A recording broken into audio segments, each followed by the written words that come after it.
यस्य विश्व उपासते प्रशिशं यस्य देवाः यस्याच्छायामृतं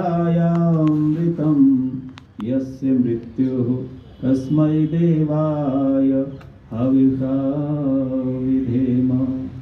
तू ही आत्मजान बलिदाता सो यश वे जन गाते हैं। तेरी चरण शरण में आकर भव सागर तर जाते हैं। तुझको ही जपना जीवन है, मरण तुझे बिसराने में। मेरी सारी शक्ति लगे प्रभु तुझसे लगन लगाने में। ओम शांति शांति शांति। सुमित्रा बहन जी, मेरे सन्निकट मेरी बहन सुधा जी, आज जिनेश चंद्र गुप्ता जी, श्रीमती गुप्ता, उनका 51वां वैवाहिक वर्ष चल है ये, और उस उपलक्ष्य में हम सब सम्मिलित हुए यहाँ, और उनका जन्म उत्सव भी, और हमारे ये पुत्र बहुत प्रतिभाशाली जो बातें बताई, आज के समय में ये अचंभे जैसी बात थी।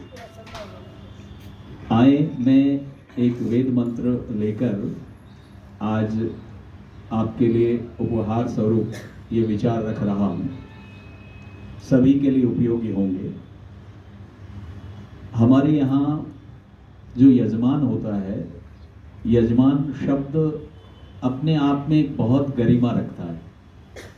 यजमान केवल हवन पे बैठ जाने वाला नहीं होता, बहुत गहरा अर्थ है। इसलिए वेद मंत्र में उस बात को बहुत सुंदरता से कहा। और यजमान का मतलब पति पत्नी दोनों। ये जो गृहस्थ आश्रम है, ये गृहस्थ आश्रम सभी संस्थाओं का मूल है। जितनी भी संस्थाएं संसार में चलती हैं, और मैं तो यूं कहा करता हूं, ये एक ऐसा महासागर है, गृहस्थ आश्रम एक ऐसा महासागर है, पूरे विश्व को सुख की वर्षा से आनंदित कर सकता है। महासागर का मतलब यह है कि वहां से कोई चीज कम नहीं हो सकती। लेकिन वर्तमान में ये महासागर सूखने जैसी अवस्था में चला गया। वेदों में जो इसकी महिमा गाई गई, और वो यूं ही नहीं गाई गई, इसके पीछे कई कारण हैं। वास्तव में देखा जाए तो बाकी जितने भी आश्रम हैं, उनका जन्म यहीं से तो हुआ। गृहस्थ आश्रम के बिना ब्रह्मचारी कैसे बना, वानप्रस्थी कैसे बना, सन्यासी कैसे बना? तो इसका मतलब ये गृहस्थ आश्रम निर्माण स्थल है। आपने देखा कि ये एक ऐसी वेदी है, ऐसा स्थान है। तो मैं तो यूं कहा करता हूं कि वास्तव में स्वर्ग और नरक जिनकी बातें की गई, स्वर्ग का मतलब महर्षि देव दयानंद कहते हैं सुख विशेष का नाम स्वर्ग। जहां सुख विशेष हो वो है स्वर्ग। वो कोई आसमान में नहीं होता। हम ऐसा इशारा करते हैं कि स्वर्ग ऊपर है, ऐसा नहीं। स्वर्ग जो है, जहां सुख विशेष हो उसका नाम क्या है? स्वर्ग। और जहां दुख विशेष हो वहां, तो कहा ये गृहस्थ आश्रम स्वर्ग सम है। लेकिन केवल विवाह कर लेना ही गृहस्थ नहीं है, इस बात को समझना। तो कुछ विशेष कर्तव्य बताए जो गृहस्थ में हैं। आपने 51 वर्ष गृहस्थ आश्रम में व्यतीत किए। निसंदेह आपकी श्रद्धा से परिलक्षित होता है कि आपने बहुत अच्छे से ये समय यहाँ तक बिताया है। और जो आगे का समय है वो तो बिल्कुल दृढ़ता से आगे बढ़ने वाला होगा ही होगा। 51 वर्ष गृहस्थ में रहना, और वो भी अपने संयमित नियमित जीवन को जीना, एक लक्ष्य बनाकर जीना बहुत बड़ी बात है। तो हम हृदय से इस अवसर पर आपको हार्दिक बधाई देते हैं और वेद का ये जो पावन मंत्र है आज आशीर्वाद रूप में आपके लिए प्रस्तुत कर रहा हूँ। बड़े ध्यान से आप सभी सुनेंगे। वेद में कहा गया ध्रुवा असि ध्रुवो अयम यजमानो अस्मिन आयतने पशुभिर प्रजया पशुभिर भूयात्। यहाँ जो बात कही ध्रुवा असि, ध्रुवा का मतलब निश्चला। घर में जो गृहिणी है वो निश्चला है, निश्चला होनी चाहिए। निश्चला का विपरीत होता है चंचला। स्वर्ग और नरक का निर्माण यहीं से हो जाता है। यदि वो निश्चला है तो क्या बनेगा? स्वर्ग बन जाएगा, और वो चंचला है तो नरक बन जाएगा। चंचला का अर्थ बताने की मुझे ज्यादा आवश्यकता नहीं होगी।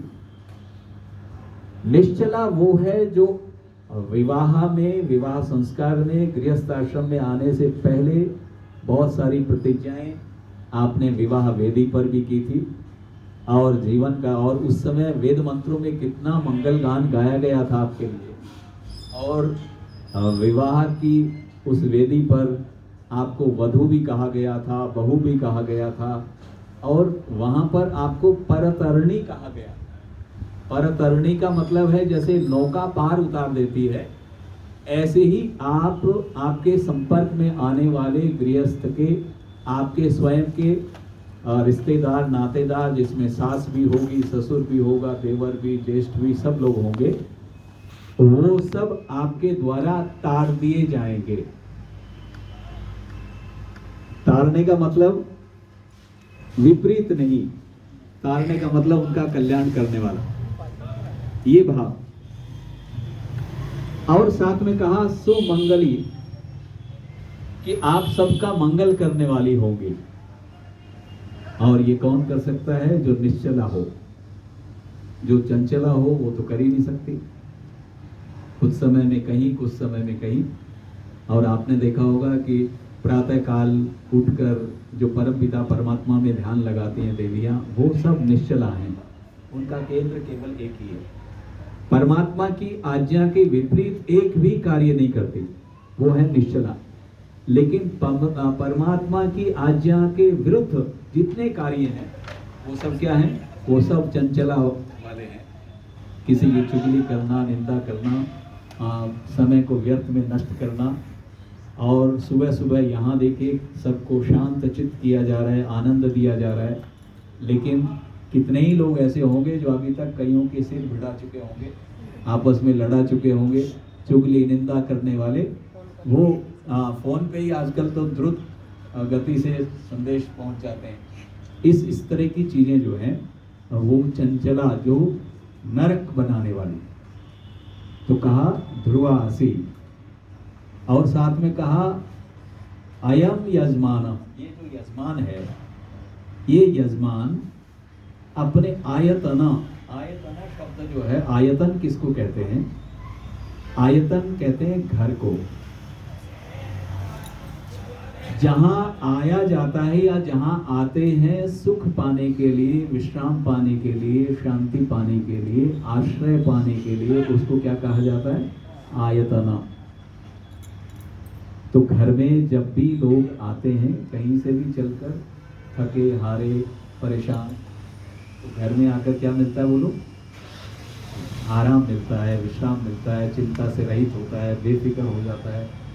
वहाँ कोई छोटा बड़ा उतार चढ़ाव ऐसा नहीं होता। तो आपको घर में सुख मिलता है कि नहीं? लेकिन अगर ऐसा नहीं है, और ऐसे बहुत सारे लोग हैं जो घर से ही परेशान हैं, इसलिए कई लोगों को देखा होगा आपने, सुबह निकलते हैं और रात देर होने तक घर से बाहर ही रहते हैं। वो घर में आने से डरते हैं। वहाँ उनको अशांति मिलती है, क्लेश मिलता है, झगड़ा फिसाद होता है। कई लोग तो कहते हैं कि जब पत्नी सो जाती है मैं उसके बाद घर में जाता हूँ और उसके उठने से पहले बाहर निकल जाता हूँ। तो इस तरह का जो वातावरण हो वो जीवन को स्वर्ग कैसे बनाएगा? आयतना घोंसले को भी कहते हैं। जो पक्षियों का घोंसला है उसको भी आयतन कहा जाता है।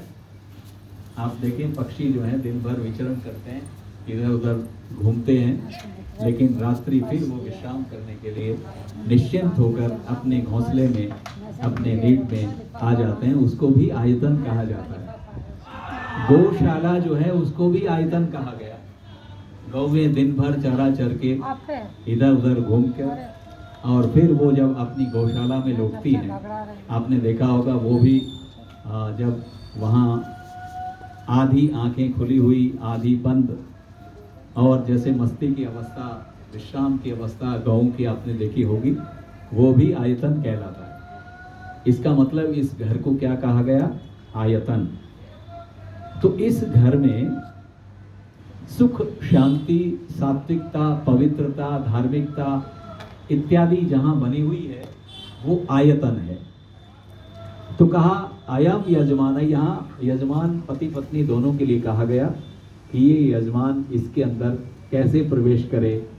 तो कहा प्रजया पशुभिर भूयात। ये प्रजा का मतलब सुसंतान, जैसे अभी पुत्र के गुणों का वर्णन किया जा रहा था। ये दिव्य गुण जो है ये प्रजा का रूप है। केवल पैदा हो जाना या पैदा कर देना ये प्रजा नहीं। प्रजा जो है जिसको प्रकृष्टतया विधिवत संस्कारों से आप्लावित कर दिया जाए, भर दिया जाए, वो क्या है?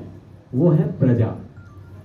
तो यजमान के लिए कहा गया कि वो अपने इस आयतन में ऐसे सुसंतानों से, ऐसी प्रजा से युक्त होकर, और न केवल सुसंतान ही बल्कि पशु को भी हमारे यहाँ धन माना गया। और दो पशुओं की विशेष, यानी गौ को तो माता कहा गया है और अश्व एक बहुत विशेष प्रकार का पशु जो हमारे लिए बहुत तीव्रता से यात्रा कराने का द्योतक है। तो कहा वो तेज का प्रतीक है। घी, दूध, मक्खन आदि की प्राप्ति हमें गौ से होती है। और अश्व क्षात्र शक्ति का प्रतीक है, तेज का प्रतीक है कि आपके पास में घी, दूध, मक्खन आदि भी हो और तेजस्विता, ब्रह्म बल भी, क्षत्र बल भी, दोनों बल आपके पास हो, इस प्रकार की कामना की। ऐसा होकर आप घर के अंदर प्रवेश करें, इस घर में इस तरह की प्रतिष्ठा आपकी हो, आपके पास ये सब चीजें हों। लेकिन वेद का मंत्र और साथ में एक विशेष बात कहता है, और जो आगे कहा गया, घृतेन द्यावा पृथ्वी पूर्वे थाम इंद्रस्य छदि रसी विश्व जनस्य छाया। यहां जो कहा घृतेन, घृत के द्वारा, पूर्वे थाम, पूर्व दो, द्यावा पृथ्वी, द्युलोक और पृथ्वी। द्युलोक ऊपर है और ये पृथ्वी आप देख ही रहे। तो कहा गया घृत के द्वारा इसको पूर दो। पूरने का मतलब आप समझ रहे हैं, कोई जगह खाली ना रहे, इसको कहते हैं पूर्णा।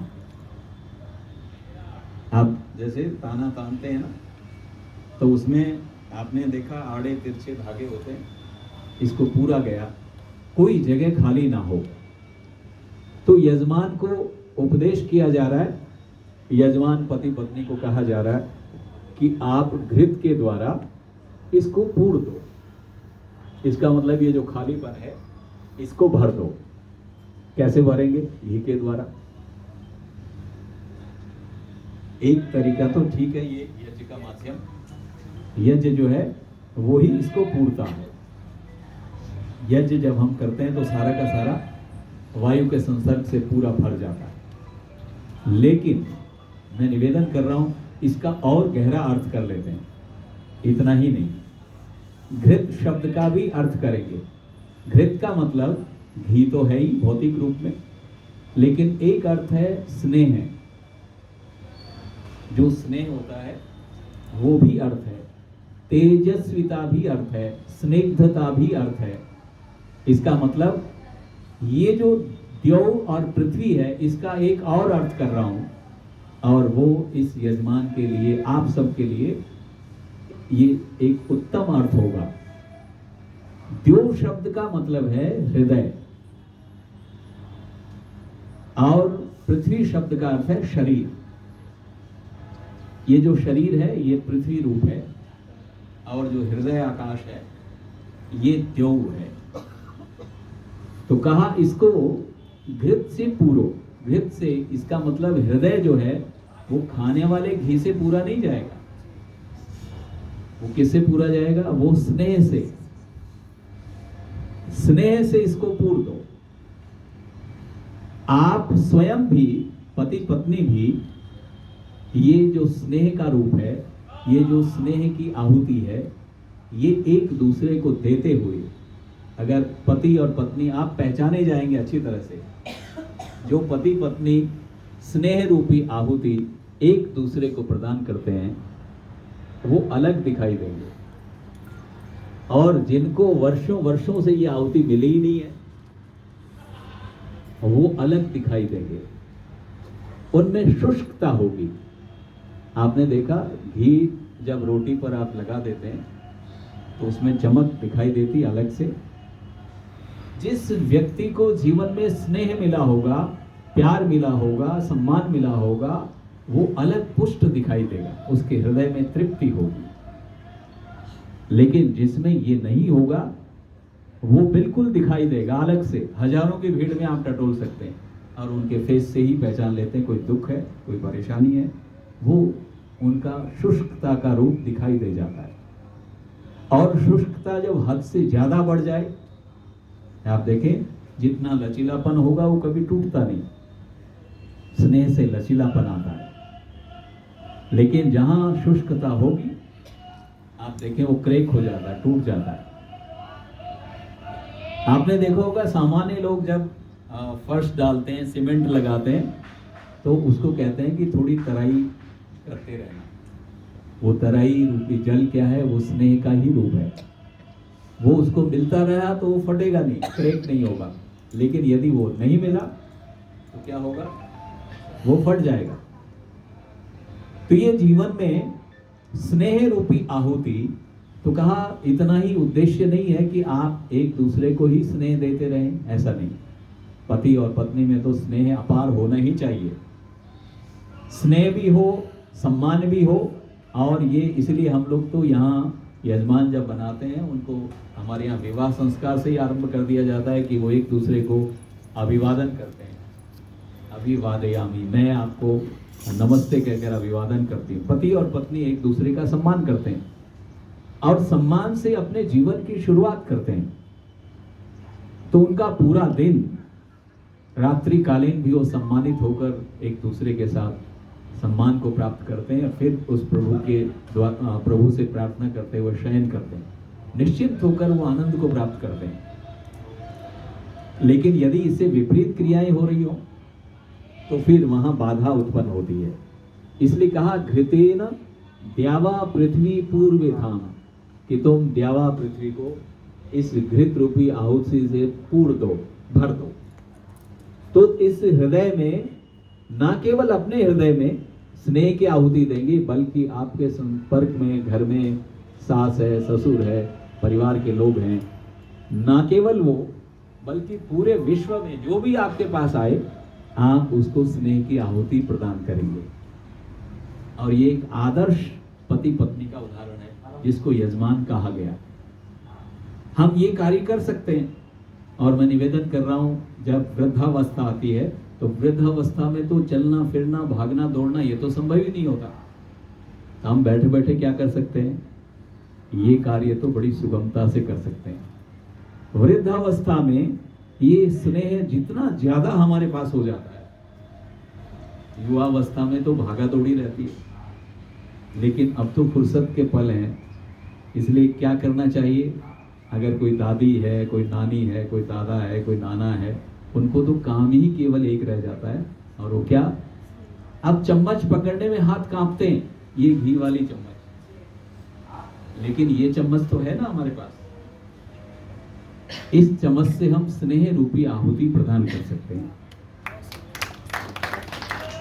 और जैसे ये आहुति जाती है, आप देखना, आप इसका कमाल है, यहाँ भी जैसे ही हम अग्नि में आहुतियां देते हैं, अग्नि की ज्वाला चमक उठती है, अग्नि में चमक आ जाती है। जैसे ही आप किसी को स्नेह की आहुति दोगे, बेटे को देकर देखो, बहू को देकर देखो, भाई को देकर देखो, जिसको भी देंगे उस पे भी चमक आ जाएगी।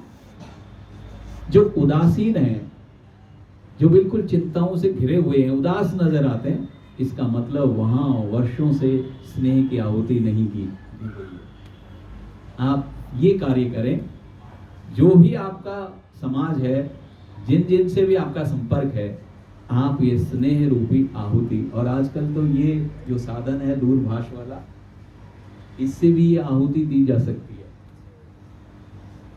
कई लोग कहते हैं ना ऑनलाइन, आजकल ऑनलाइन प्रोग्राम होते हैं, तो आप ऑनलाइन भी स्नेह की आहुति प्रदान कर सकते हैं। किसी से फोन पे बात करके देखें, अच्छे से बात करके देखें, कोसों दूर बैठा है वो व्यक्ति तृप्त हो जाएगा। तो ये कार्य तो कर सकते हैं ना, आपसे भागने दौड़ने की बात नहीं कर रहा हूं, ये कार्य करें। और वेद का भी आदेश है। दूसरा कहा पृथ्वी, पृथ्वी क्या है? मैंने कहा ये शरीर ही पृथ्वी है। तो ये किससे पूरा जाएगा? ये इस गौ माता का जो घृत है, ये इससे पूरा जाएगा। इसका मतलब घी, दूध, मक्खन आदि, ये आपके इस शरीर रूपी पृथ्वी को पूरने का काम करेगा। और हृदय रूपी जो हमारा आकाश है, द्यौ है, इसको स्नेह रूपी आहुति से पूरा जाएगा।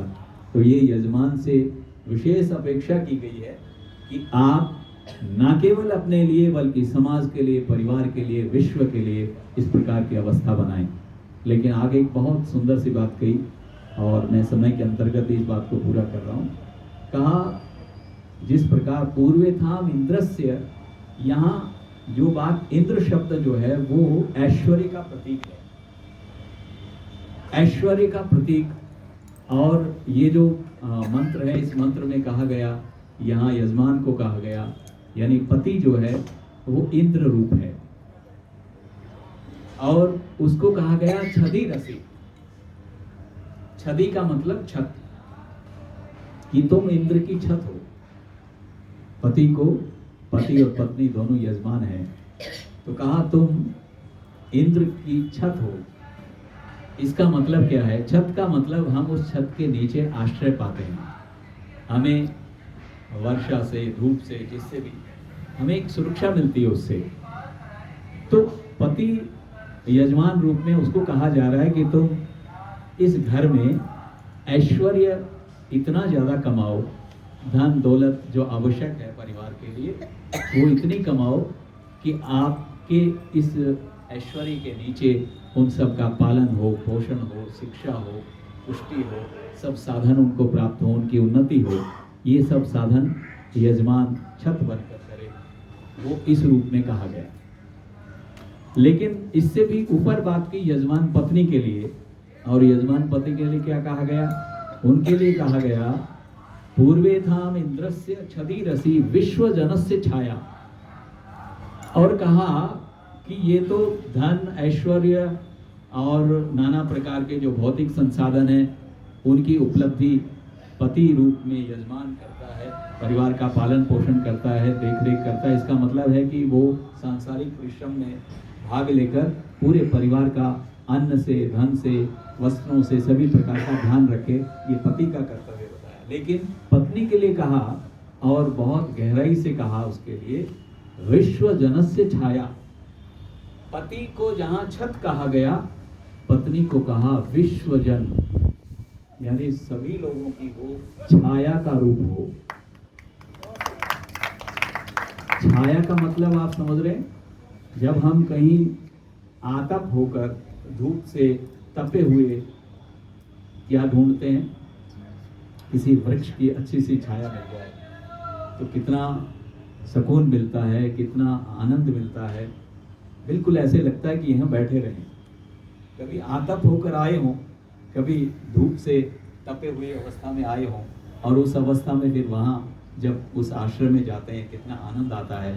तो कहा ना केवल घर के लोग, जब भी कोई बाहर से दुखों से, परेशानियों से, परिश्रम से थका हुआ, हारा हुआ, हानि से, लाभ से, कई बार शब्दों के घाव भी कई लोग लगा देते हैं, और इधर उधर की परेशानियां, हानि लाभ सब कुछ संसार में, जो घर से बाहर निकल गया ना, घर से बाहर निकलते ही यहाँ से आप कहते हैं मैं फ्रेश हो रहा हूँ, तैयार हो रहा हूँ, घर से बाहर निकले नहीं और आप पर आक्रमण होना शुरू हुआ नहीं, होगा ना, चाहे वस्त्रों पर हो, चाहे आप पर मानसिक रूप से हो, होगा बाहर निकलते ही।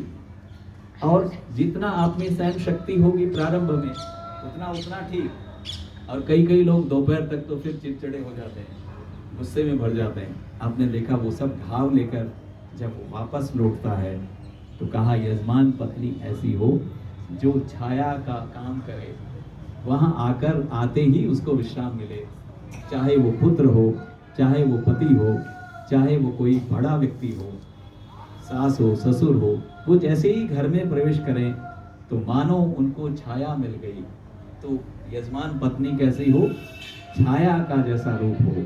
वहाँ जो भी आए, ऐसा नहीं कि घर के मेंबर ही, बल्कि बाहर का भी कोई व्यक्ति आए, उसको भी यही अनुभव हो कि यहाँ शीतलता है, यहाँ मृदुशीला है, प्रसन्न वदना, यानी हमेशा प्रसन्न रहने वाली। अगर पहले से ही डरावनी आकृति वाली है तो वहाँ तो छोटा बच्चा भी जाना पसंद नहीं करेगा। आपने देखा कि कईयों के आकृति बहुत भयानक होती है, तो वहाँ तो छोटा सा बच्चा भी जाना पसंद नहीं करेगा।